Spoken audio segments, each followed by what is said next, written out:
여러분 안녕하십니까? 뉴스투데이 강원입니다. 강원FC의 내년 시즌 홈경기 개최지가 강릉시로 최종 결정됐습니다. 재공모까지 진행했지만 강원FC와 갈등을 겪고 있는 춘천시가 아예 입찰에 참가하지 않으면서 창단 처음으로 강릉의 홈경기 단독 개최가 결정됐습니다. 배현한 기자가 전해드립니다. 강원FC의 내년 시즌 홈경기와 코리아컵 경기까지 모두 강릉시에서 치러지게 됐습니다. 강원FC가 강릉과 춘천을 대상으로 경기 개최 지원금을 많이 제시하는 지역에 하반기 홈경기를 개최하도록 하는 공모를 진행했지만 춘천시가 이에 반발하며 참가하지 않고 강릉시만 참가했습니다. 재공모까지 진행됐지만 춘천시의 참가가 없어 내년 시즌 홈경기 개최지로 강릉시가 최종 결정된 겁니다. 춘천시가 공모에 신청하지 않은 배경에는 강원FC와의 갈등이 지속된 데다 강원FC가 도민구단으로 운영되는데도 지자체 간 경쟁 구도로 만들어간다며 이를 받아들일 수 없다는 입장이 작용한 것으로 보입니다. 강릉시는 경기당 8천만 원을 지불하겠다는 의사를 밝혔습니다. 강원FC는 이번 공모에서 개최 지원금만을 평가 기준으로 적용해 특정 지자체의 요구나 전제 조건은 배제했으며 개최 도시는 지원금 이상의 홍보 효과를 얻고 있다고 밝혔습니다. 도내 축구 팬들 사이에서는 도민구단인 강원FC와 춘천시가 조금씩 양보해서 해결책을 찾아야 한다는 목소리가 컸습니다. 저는 원주 살아서 춘천에 가깝기는 한데 또 강릉이 훨씬 관중들이 많으니까 근데 좀 싸우지 말고 좀 친하게 지냈으면 좋겠어요. 춘천에서도 좀 양보를 해서 같이 강릉하고 해서 같이 개최를 했으면 좋겠습니다. 강원FC의 홈경기가 강릉에서만 열리게 되면서 장단점이 뚜렷해질 것으로 예상됩니다. 선수단 이동 불편이 줄어들고 동해안 축구 팬들의 접근성은 높아지면서 지역 팬들의 기대감은 커지고 있습니다. 우리 강릉 하면은 또 축구의 고장이잖아요. FC가 강릉으로 오게 된 건 상당히 시민들도 다 좋아하고 또 축구 팬들이나 모든 것이 다 좋아한다고 볼 수 있어요.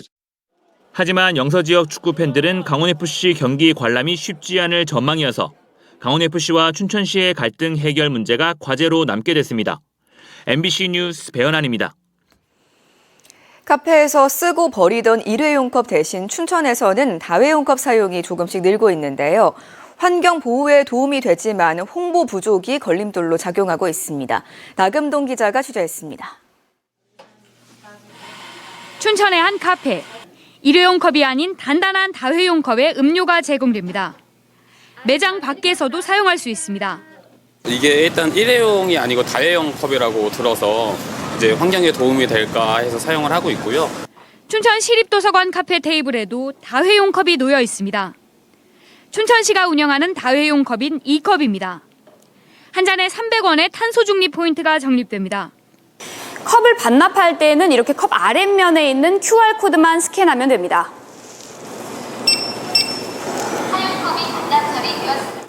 반납된 컵은 세척업체로 보내져 80도 이상의 세정과 살균, 건조를 거쳐 다시 손님에게 전달됩니다.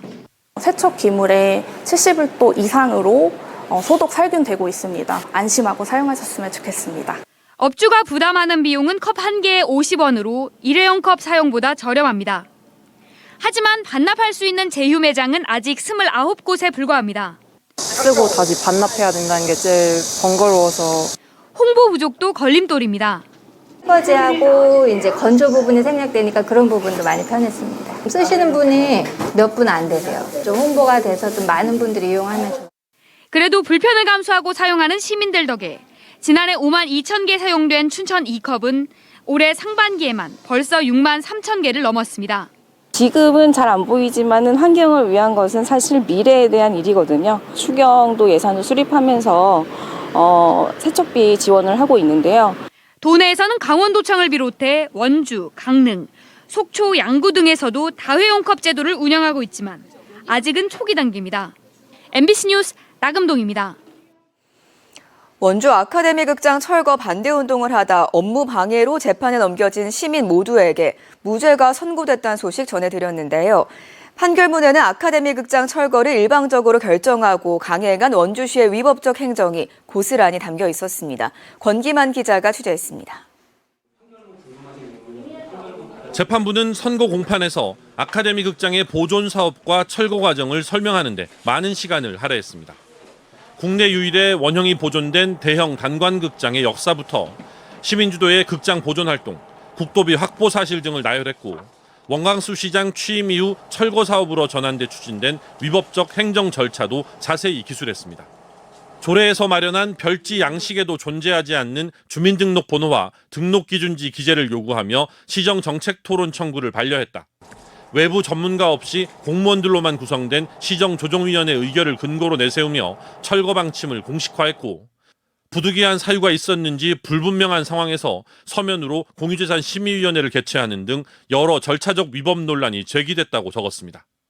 특히 보존 측 시민과의 비공개 면담 이튿날 곧바로 철거 방침을 공식화한 것은 의견 수렴 절차가 형식적이었다는 비판을 받을 수 있는 정황이며 공정하고 투명한 의견 수렴 절차를 거쳤음을 뒷받침할 증거나 공식 자료는 확인하기 어렵다고 덧붙였습니다. 원주시가 위법적 행정으로 극장 철거를 강행했고 의견 수렴 절차를 무시했다는 시민들의 주장을 재판부가 판결문에 그대로 인용한 겁니다. 진실을 말할 때 그 과정 안에서 두렵고 물러나고 싶은 마음이 드는 것은 너무나 당연한 일입니다. 그렇지만 옆에 누군가가 서 있는 것을 발견하고 그 고민을 나눌 때 우리는 바른 길을 향해서 나아가고 또 다음 세대에게 올바른 민주주의를 시민들이 업무방해로 기소된 2023년 8월 8일 철거 시도 현장에 대해서는 회원보다 훨씬 많은 수의 공무원을 동원하여 회원들을 밀어내거나 완력을 행사했다며 오히려 원주시의 잘못을 지적하기도 했습니다. 용역들과 수많은 원주시 공무원들에게 피고인들이 밀려 아카데미 극장 유리창 앞에까지 밀려왔다.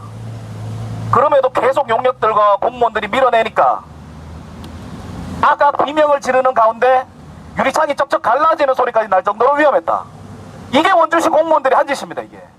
시민들의 극장 보존 활동을 공적 관심사에 대한 정당한 감시와 비판 행위로 판단해 무죄를 선고한 법원은 공적 관심사에 대한 감시와 비판은 표현의 자유가 충분히 보장될 때 제대로 이루어질 수 있으며 이를 형사적으로 처벌하는 것은 공적 관심사에 대한 민주적 담론의 위축으로 이어질 수 있다고 우려했습니다. 법조계에서는 이번 판결이 공적 관심사에 대한 시민들의 평화적인 시위와 집회를 업무방해로 처벌할 수 없다는 것을 확인해준 중요한 판례로 평가하고 있습니다. MBC 뉴스 권기만입니다. 강원도가 전국 최초로 민원인과 대화하는 AI 당직원을 도입해 어제 도청에서 시연회를 열었습니다. AI 당직원은 민원 내용을 텍스트로 변환해 담당 부서에 전달하고 화재나 사고 등 긴급 상황이 발생했을 때 알림 문자와 경고음을 즉시 전송해 신속한 대응을 지원합니다. 이 시스템은 다음 달부터 평일 야간과 주말, 공휴일에 운영될 예정입니다. 원주시가 보행자 통행이 많은 횡단보도 15곳에 정지선 이격 거리를 확대했습니다. 지난해 원동사거리 등 4개 횡단보도와 정지선 사이 거리를 기존 2m에서 5m로 늘렸고 올해 어린이 보호구역 등 11곳도 선정해 횡단보도와 정지선 사이 거리를 4m로 늘렸습니다. 학성초등학교 앞 어린이 보호구역의 경우 이격거리 조정 후 차량의 횡단보도 침범 횟수가 크게 줄어든 것으로 나타났습니다. 원주시는 보행자 안전 확보와 사고 예방 효과가 있는 것으로 보고 확대 적용을 검토하고 있습니다. 정성군 외벽 붕괴 사고로 외부 어린이집으로 이동했던 아이들과 교사들이 본원으로 복귀합니다. 정성군은 사고 어린이집에 대한 구조 안전진단 결과 이상이 없어 오늘부터 아이들과 교원들이 본원으로 복귀해 운영을 재개하고 사고가 난 정문 출입구 대신 후문 출입구를 이용하도록 조치했다고 밝혔습니다. 무너진 정문 외벽은 복구 계획을 수립해 설계 안전진단을 마치고 빠른 시일 내로 복구 공사를 마치기로 했습니다.